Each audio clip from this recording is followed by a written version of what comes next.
Ditampilkan pada suatu hari, sepasang kekasih sedang melakukan perjalanan dengan menggunakan mobil sembari mendengar musik. Perjalanan tersebut membawa mereka ke sebuah tos serba. Pasangan itu bersukaria, bermesra-mesra, mengabaikan sekitar mereka, sampai akhirnya Register now! Everything! ya, mereka memaksa si kasir mengeluarkan seluruh uang yang ada di laci. Lalu si pemuda pergi untuk menyiapkan mobil, sementara si gadis tetap mengumpulkan uang. Merasa tidak cukup, si gadis kemudian melirik ke brankas dan meminta si kasir untuk membuka brankas tersebut. Si kasir mengatakan bahwa isi brankas tersebut tidak akan menyenangkan, sampai akhirnya dan ya, apa yang sebenarnya terjadi? Selamat datang dan selamat berjumpa kembali bersama saya Teguh Gusto. Bagaimanapun kabar dan dimanapun berada, ingatlah selalu jangan menunggu waktu yang sempurna, karena seringkali kesempatan terbaik justru datang di saat yang tak terduga. Seperti biasa, saya akan bercerita yang tentunya tentang sebuah film, dan kali ini berjudul Enter Nowhere, sebuah film yang rilis pada tahun 2011, disutradarai oleh Jack Heller, serta dibintangi oleh para aktor yang sebenarnya sudah kenalan tapi lupa nama. Baik, tidak usah berlama-lama, mari siapkan kopinya dan mari kita lanjutkan cerita. Ditampilkan seorang wanita bernama Samantha atau Sam yang terlihat kebingungan di tengah hutan. Rasa cemas terus menebal, akhirnya mendorong Sam untuk melangkah semakin jauh ke dalam hutan hingga akhirnya menemukan sebuah pondok yang tampaknya ditinggalkan. Di dalam pondok itu ada sebuah radio tua, kursi dan meja, juga ranjang sederhana, serta sebuah tas yang berisi ransum. Karena lapar, tanpa banyak berpikir, Sam langsung memakannya. Tak lama kemudian ada seseorang yang masuk ke dalam pondok, membuat Sam buru-buru bersembunyi di bawah ranjang.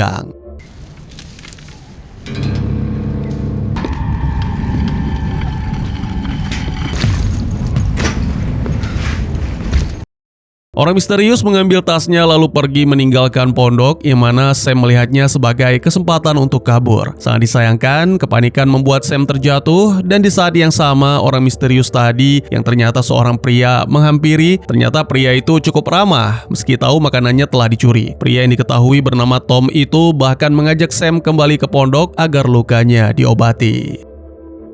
Dalam prosesnya, Sam menjelaskan bahwa diri sedang melakukan perjalanan bersama sang suami, Adam, untuk berkunjung ke rumah mertua. Tetapi malangnya nasib, mobil mereka mogok karena kehabisan bensin, jadi Adam berjalan kaki mencari pom bensin terdekat, sementara Sam diminta untuk tetap menunggu di mobil. Dan 24 jam pun berlalu sejak saat itu. Dengan nada yang cukup aneh, Tom juga mengaku bahwa mengalami masalah yang serupa, mobilnya mogok tapi akibat kecelakaan, dan Tom telah terjebak di pondok itu selama 3 hari.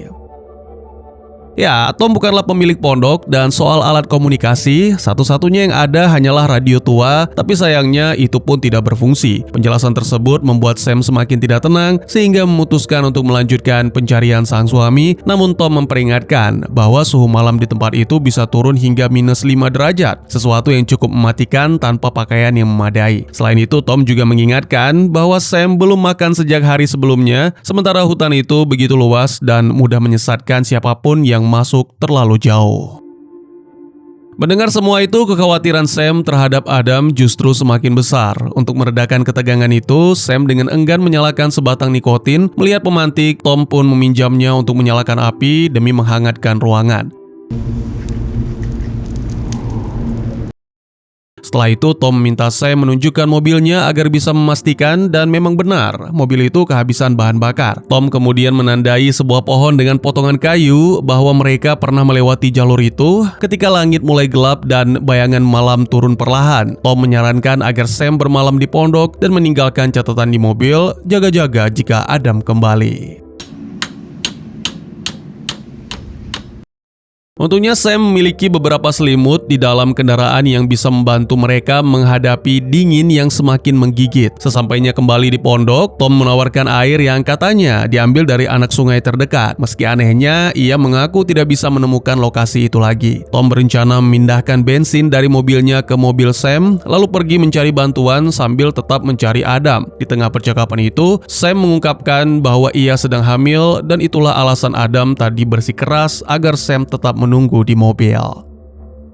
Soal rokok, ya memang sulit menghilangkan kebiasaan apalagi ketika sedang cemas. Sam sangat membutuhkannya. Saat malam benar-benar larut dan pondok terasa makin sepi, Tom memilih tidur di lantai dan membiarkan Sam menggunakan ranjang. Ditampilkan dalam tidurnya, Sam bermimpi aneh, melihat dirinya sendiri berada di rumah dan putus asa ketika berusaha menghubungi seseorang. Keesokan paginya saat terbangun, Sam mengetahui Tom sudah pergi, mungkin menjalankan rencananya untuk mengambil bensin. Sam juga menjalankan rencana untuk melanjutkan pencarian, tapi malah bertemu si gadis perampok yang diketahui bernama Jody, terbaring tak sadarkan diri. Setelah membawa Jody masuk, Sam menemukan sebuah kotak tersembunyi di balik radio yang berisi mainan musik, lalu tiba-tiba saja ketika siuman, Jody terkejut melihat Sam berada di sana. Beberapa saat kemudian, ia berlari keluar untuk mencari kekasihnya bernama Kevin. Tiba-tiba suara tembakan menggema dari dalam hutan membuat Tom sontak tiarap dan menumpahkan bensin yang sedang ia bawa. Suasana pun menjadi tegang ketika seruan terdengar dan mereka harus pergi dari tempat itu karena ada kehadiran lain di dalam hutan. Tak lama, tembakan lain kembali memecah kesunyian. Tom menuntut jawaban tentang siapa yang menembak, tapi tak ada seorang pun menyahut. Is anybody out there?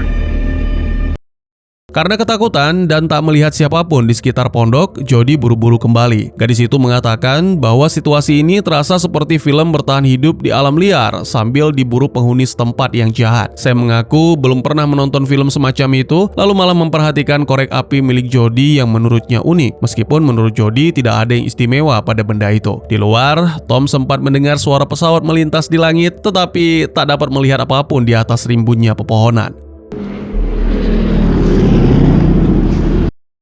Sesudah itu, Tom kembali ke pondok dan memberikan sepasang sepatu bot kepada Sam untuk ditukar dengan sepatu high heel-nya. Tom kemudian menginterogasi Jody, namun gadis itu menghindar dan malah meminta Tom menjelaskan kisahnya lebih dulu. Tom kembali menjelaskan semuanya dan mengaku tidak ada alat komunikasi di tempat ini sehingga tidak bisa meminta bantuan. Sam pun juga ikut menceritakan kisahnya, lalu merasa tempat itu begitu ganjil dan tak menentu. Jody sempat ingin pergi, tapi segera mengurungkan niatnya setelah Tom memperingatkan bahwa suhu malam bisa turun sangat berbahaya.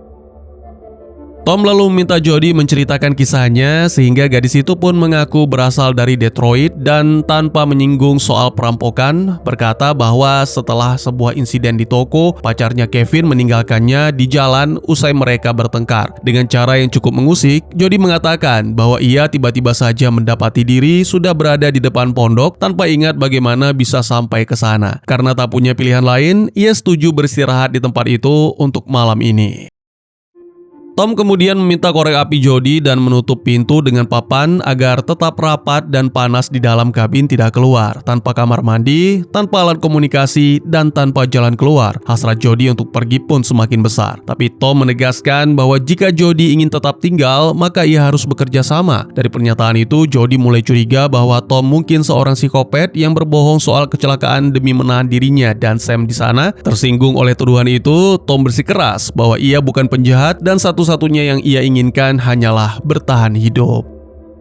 Malam itu, Jody bermimpi dirinya sedang dirawat di rumah sakit. Ketika terbangun di pagi hari, ia mencoba keluar lewat belakang kabin untuk mencari bantuan, tetapi mimpi buruk itu masih membekas di benaknya dan sebuah tembakan lain kembali terdengar. Ia pun cepat-cepat kembali masuk dan berbicara dengan Sam. Dalam percakapan itu, Sam mengungkapkan bahwa ia dan Adam sebenarnya sedang menuju ke rumah mertua untuk mengabarkan kehamilan yang baru diketahui seminggu lalu dengan perkiraan persalinan pada awal November. Semakin lama mereka berbicara, semakin terasa ada sesuatu yang tidak masuk akal mengenai lokasi misalnya. Jody yakin saat ini mereka berada di Wisconsin, sementara Sam sangat ingat bahwa mereka sebelumnya berada di dekat Concord, New Hampshire, tujuan rumah mertua.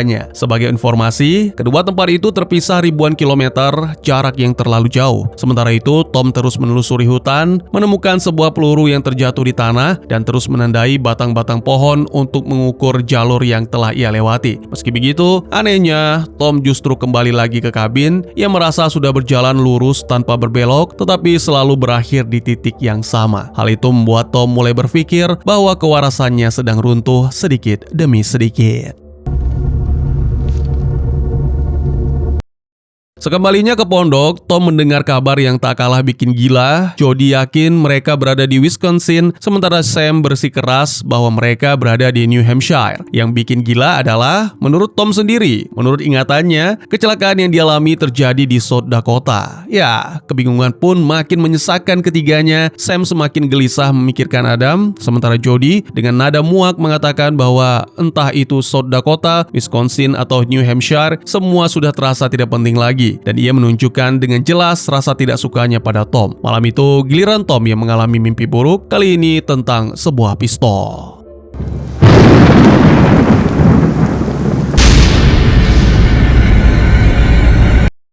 Meskipun mereka masih belum memahami apa yang sebenarnya terjadi, Tom menyimpulkan bahwa jika mereka terus bertahan di pondok, mereka akan mati karena persediaan makanan dan air semakin menipis. Karena itu, Tom, Samantha, dan Jody akhirnya memutuskan keluar bersama untuk mencari pertolongan, kali ini melewati jalur di belakang pondok yang mana belum pernah mereka jelajahi. Saat berjalan menembus hutan, Sam mulai teringat lagi pada mimpi buruk yang dialami beberapa hari sebelumnya. Tak lama kemudian, Jody tersandung karena kakinya tersangkut gagang besi. Bersamaan dengan itu, segepok uang tebal meluncur jatuh dari sakunya yang membuat Tom mempertanyakan dari mana uang sebanyak itu berasal. Namun Jody mengabaikan pertanyaan itu, menyarankan agar mereka berfokus ke gagang besi yang ternyata ada sebuah pintu ruang bawah tanah yang terkunci di sana. Setelah Tom menghancurkan gemboknya, mereka pun masuk dan menemukan peta yang menurut Sam berusia sekitar puluhan tahun. Mereka juga menemukan beberapa makanan kaleng dan juga minuman-minuman buatan tahun 1930-an. Semuanya berlabel bahasa Jerman. Sam mengenali bahasa itu dan mengaku sang ibu pernah mengajari agar Sam terus mengenang sang ayah yang berdarah Jerman yang tewas dalam perang sebelum Sam lahir. Mendengar hal itu, Jody berkata bahwa ayahnya juga tewas dalam perang. Setelah mengumpulkan makanan dan minuman, ketiganya kembali ke permukaan, namun lagi-lagi mereka dibuat terkejut ketika melihat pondok yang sama berjarak tak jauh dari sana, padahal mereka yakin sudah berjalan lurus dan pergi cukup jauh. Karena tidak punya pilihan lain, mereka masuk kembali ke pondok. Tom lalu mengusulkan agar esok hari mereka berpencar, masing-masing berjalan ke arah berbeda, meski itu berarti harus menghadapi hutan seorang diri. Rencana itu memang berbahaya, tetapi Tom mengatakan ia bersedia mengambil resiko, karena tidak ada seorang pun yang menunggunya di luar sana. Tom pun melanjutkan cerita tentang diri yang dibesarkan di panti asuhan di South Dakota dan kehilangan sang ibu ketika masih kecil. Kemudian, saat Tom keluar memeriksa sekeliling, Sam meminta Jody menunjukkan uangnya karena belum pernah melihat uang sebanyak itu. Jody akhirnya mengaku bahwa uang itu berasal dari perampokan yang ia lakukan bersama sang kekasih, Kevin, dan itu pun bukan pertama kalinya mereka melakukan tindak kriminal. Jody mengaku tumbuh dalam kemiskinan yang sangat parah, tidak pernah bersekolah, dan terpaksa menjalani hidup tanpa arah. Namun, saya mengira Jody sedang bercanda karena melihat lembaran uang itu dicetak tahun 1984. Ia bahkan berkata bahwa Departemen Keuangan US tidak mungkin mengeluarkan uang dari masa depan, bukan? Mendengar itu, Jody langsung panik dan bertanya dalam perang apa ayah Sam gugur, serta menurut Sam ini tahun berapa? Sam menjawab apa adanya, sang ayah gugur dalam Perang Dunia Kedua dan saat ini adalah tahun 1962. Jody bersikeras bahwa itu mustahil karena baginya tahun yang benar adalah 1984, persis seperti yang tercetak pada uang dan juga pakaian hangatnya. Saat Tom kembali ke pondok, kedua wanita langsung menuntut jawaban tentang tahun yang sebenarnya. Tom menjawab bahwa tahun saat ini adalah 2011. Seketika itu juga kebenaran yang lebih ganjil daripada hutan itu sendiri terbuka di hadapan mereka. Masing-masing berasal dari masa yang berbeda. Belum sempat mereka mencerna, suara tembakan lain kembali menggema dari luar. Di balik jendela, Tom melihat seorang tentara membawa senapan. Untuk melindungi diri, Tom segera meraih kapak, lalu mereka mencoba berbicara, tetapi sayangnya si tentara hanya berbicara bahasa Jerman dan sama sekali tidak memahami bahasa Inggris, sambil terus melangkah maju dengan senapan yang tetap terarah pada mereka. Sam, dengan bekal bahasa Jerman seadanya, berusaha menjelaskan bahwa mereka tidak bersenjata, namun tiba-tiba Saat sadar, Tom mendapati diri sudah terikat, begitu juga Sam dan Jody yang diikat pada kursi. Dari tahun yang tertera pada botol anggur dan radio tua di pondok, yaitu 1939, mereka mulai menyadari bahwa kini mereka berada di masa pria itu pada era Perang Dunia Kedua. Itu berarti ruang bawah tanah yang mereka temukan di hutan sebenarnya adalah bunker perlindungan. Sam yang terpukul sampai-sampai bertanya apakah Tom memakai semacam mesin waktu untuk membawa mereka ke masa lalu, tapi Tom menjelaskan bahwa pada tahun 2011 belum ada teknologi yang mampu melakukan hal semacam itu. Lalu menjelaskan sedikit tentang peristiwa-peristiwa besar yang terjadi di masa depan seperti pembunuhan JFK dan kematian Elvis yang membuat Sam benar-benar terkejut. Ya, bagi Sam, tahun 2011 terdengar seperti masa yang begitu jauh, nyaris tak terjangkau oleh bayangan. Tak lama kemudian, si tentara kembali ke pondok, melepaskan ikatan kaki Tom lalu memaksanya keluar sambil menodong dengan senapan. Saat tentara itu lengah, Tom pun segera memanfaatkan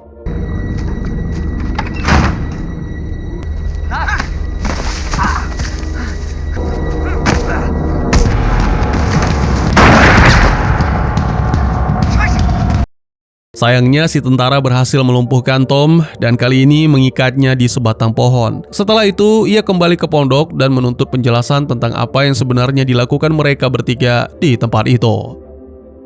Ketika melihat liontin di leher Jody, raut wajah si tentara segera berubah. Ia merenggut liontin itu dan menunjukkan bahwa dirinya juga memiliki liontin yang sama persis. Sekali lagi, ia mengarahkan senapan kepada Sam dan Jody. Jody menjelaskan bahwa liontin itu milik neneknya dan yang mengejutkan adalah Sam mengaku bahwa juga menerima liontin serupa dari sang ibu. Si tentara lalu membawa mereka berdua ke lokasi Tom diikat untuk memastikan apakah Tom juga memiliki benda yang sama. Namun Tom hanya mengabaikan dan segera melancarkan serangan kejutan ketika datang kesempatan. Ketika memeriksa si tentara, mereka menemukan dokumen yang mengungkap nama aslinya yaitu Hans Newman. Mendengar nama itu, Sam sangat terguncang dan mengatakan bahwa wanita di dalam foto liontin itu adalah ibunya. Sam juga menambahkan bahwa nama ayah kandungnya yang gugur dalam Perang Dunia Kedua bernama Hans. Jody lalu mengakui foto di dalam medali adalah foto neneknya dan mengungkapkan bahwa dirinya lahir pada 11 November 1962 serta mengungkapkan bahwa nama belakangnya adalah Cohen, sama seperti Adam, suami Sam. Lebih lanjut, Jody menjelaskan bahwa ia dibesarkan oleh keluarga Adam karena sang ibu meninggal setelah melahirkannya. Mendengar kenyataan itu, Sam hanya bisa menangis dan keluar dari pondok. Setelah itu, Tom mengungkapkan bahwa ia juga sebenarnya memiliki liontin yang sama, hanya saja tidak membawanya. Tom lalu mengatakan bahwa sang ibu dieksekusi karena dua kejahatan, yaitu membunuh ayah kandung Tom, Kevin, dan merampok sebuah toko di pom bensin, sembari menembak petugasnya. Tom mengatakan bahwa ia lahir di penjara perempuan di South Dakota 12 Desember 1985, 8 bulan sebelum eksekusi sang ibu dilakukan. Setelah kematian ibunya, yang tersisa hanyalah sekotak penuh daun haram dan sebuah liontin. Di hadapan kenyataan yang begitu menghancurkan itu, Jody hanya terdiam karena mulai sadar bahwa nasibnya mungkin memang sudah digariskan. Akhirnya, semua menjadi jelas dengan cara yang mengerikan. Jody adalah ibu kandung Tom, Sam adalah ibu kandung Jody, dan Hans adalah ayah kandung Sam. Keempatnya ternyata terhubung dalam satu garis darah yang melintasi generasi, luka, dan waktu yang saling bertaut tanpa belas kasih. Setelah itu, Jody keluar untuk menghampiri Sam dan mengungkapkan kenyataan lain yang tak kalah pahit. Ia menjelaskan bahwa Adam tewas dalam Perang Vietnam dan keluarga Adam selalu membencinya. Kebencian itu bahkan meninggalkan luka permanen pada lengan kanan Jody. Sam lalu menceritakan bahwa ibunya meninggal dalam kecelakaan bersama suami barunya tidak lama setelah Hans gugur dalam Perang Dunia Kedua, yang mana menjadikan Sam seorang yatim piatu. Setelah itu, Sam kembali ke pondok. Dia meminta waktu 5 menit untuk bicara berdua dengan Hans. Sam melepaskan ikatan Hans yang segera memicu pertengkaran dengan Tom, tapi Sam bersikeras bahwa apapun yang terjadi, Hans tetap ayah kandungnya dan karena itu mereka harus saling percaya. What are you doing? We're related, okay? He thinks we're all crazy. He is my father! Hans terlihat masih linglung, mungkin efek perang yang tak berkesudahan. Jadi dia mengambil pistol dan senapan lalu meninggalkan pondok. Setelah itu, Sam mulai memahami mimpi buruknya. Ia sadar bahwa mimpi sebenarnya menubuatkan kematiannya saat melahirkan. Ketika Adam sedang berperang di Vietnam dan ambulans datang terlambat. Tom pun mengaku bahwa ia bermimpi menembak seorang pendeta lalu mengakhiri segalanya. Sementara itu, Jody juga melihat dalam mimpinya hukuman mati yang menanti atas kejahatan-kejahatan yang telah ia lakukan. Dari situ pula Tom menarik sebuah kesimpulan yang terasa gila tetapi juga masuk akal. Menurutnya, mereka semua dibawa ke tempat itu untuk mendapat kesempatan kedua, yaitu mengubah masa lalu dengan mencegah kematian Hans pada Perang Dunia Kedua. Tanpa menunda lagi, ketiganya pergi ke bunker dan mempelajari peta yang mereka lihat di sana. Berdasarkan ingatan Sam, Hans gugur dalam serangan bom udara setelah kehilangan kontak dengan unitnya, dan semua tanda menunjukkan bahwa peristiwa itu akan terjadi tepat hari ini. Karena radio di kabin tetap tidak berfungsi, Hans tidak bisa menghubungi markas. Seolah-olah hari itu terasa seperti tanggal yang memang telah ditetapkan untuk kematiannya. Tom lalu menjelaskan semua dengan gamblang dan mendesak jika Hans selamat, istrinya akan tetap bersamanya dan tidak akan pernah menikah lagi dengan pria lain. Dengan begitu, ketika Sam kelak harus menghadapi kepergian suaminya ke perang, ibunya masih hidup dan bisa menemaninya di rumah sakit pada saat paling genting. Artinya, Sam tidak akan meninggal saat melahirkan Jodie. Jodie pun akan tumbuh jauh dari penelantaran dan kekerasan, sehingga menjadi gadis yang hidupnya tidak dibentuk oleh luka. Dan tentunya jika hidup Jodie berubah, maka nasib Tom pun ikut berubah. Ia tidak akan dibesarkan oleh seorang ibu yang hancur lalu terjerumus ke jalan kejahatan, melainkan oleh sosok yang lebih utuh. Walau teori itu terdengar seperti usaha putus asa untuk melawan takdir, tiba-tiba muncul tanda yang nyata. Bekas luka Jodie mulai memudar di depan mata mereka, seolah waktu sendiri sedang diam-diam menulis ulang kisah yang pernah terlanjur retak. Dari situ mereka sadar masa depan benar-benar sedang berubah seiring Hans mulai memahami pecahan-pecahan kebenaran yang diungkapkan kepadanya. Setelah menyadari itu, mereka kembali ke kabin dan di sana Hans akhirnya berhasil membuat radio menyala serta bersiap mengikuti perintah atasannya. Namun dari radio itu justru datang kabar yang mengerikan, markas akan segera membombardir wilayah tersebut karena Hans dianggap hilang dan gagal menjalankan misi. Di luar pondok, Hans mengarahkan senapannya sementara Sam berusaha meyakinkan, hampir memohon agar Hans segera berlindung di bunker bawah tanah. Ia berkata bahwa jika tetap keras kepala, Hans bukan hanya menghancurkan diri sendiri, tapi juga masa depan 3 generasi. Hans ragu, tetapi tetap mengabaikan peringatan itu sehingga Tom menyeretnya dengan paksa menuju bunker.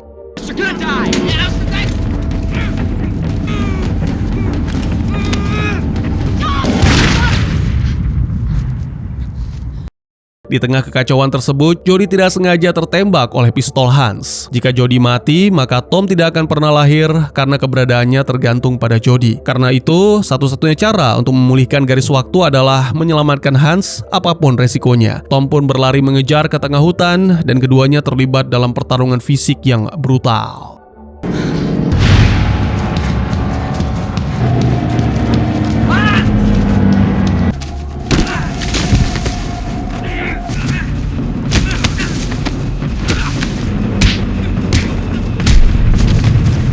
Pada akhirnya Hans berhasil mengalahkan Tom lalu kabur. Namun hutan itu kembali menunjukkan sifatnya yang ganjil, seolah ruang di dalamnya melipat dan mengulang dirinya sendiri. Lalu pada saat Jodie akhirnya menyerah pada lukanya, Tom mendadak lenyap.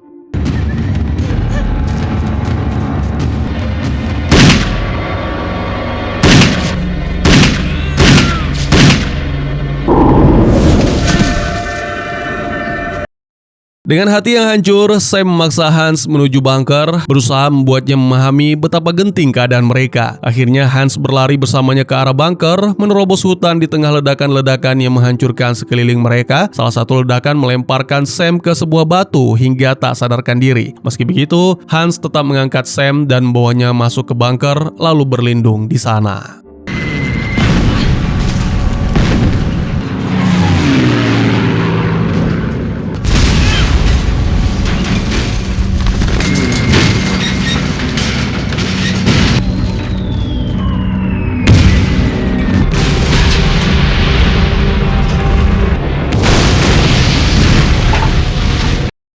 Setelah momen menegangkan itu dan tubuh Sam mendadak lenyap, adegan menampilkan tahun 1984 di toko yang sama tempat seorang kasir bernama Carlos berjaga di awal kisah. Jodie yang juga ada di sana muncul sebagai sosok yang benar-benar berbeda, berpenampilan rapi, tenang, anggun, dan yang lebih penting membayar belanjaannya dengan santai alih-alih mengarahkan pistol. Sesaat kemudian, Kevin masuk bersama perempuan lain, bertanda bahwa jalannya peristiwa telah berubah jauh dari semula.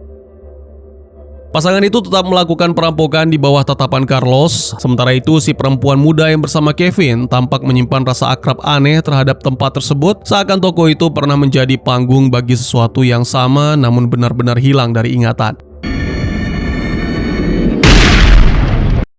Setelah itu, adegan memperlihatkan Jody pulang ke rumah yang besar dan mewah, simbol dari hidup yang sama sekali berbeda dari takdir lamanya. Sebuah surat kabar menampilkan berita tentang kematian Hans Neumann yang kini dikenang sebagai veteran yang dermawan dan dihormati. Dalam realitas baru ini, Jody tidak memiliki liontin karena benda tersebut masih berada pada ibunya Sam yang tetap hidup dan tinggal bersamanya. Ya, kehidupan yang sebelumnya dipenuhi luka berubah menjadi jalan yang lebih cerah, seolah takdir akhirnya memilih untuk berbelas kasih. Dan tamat.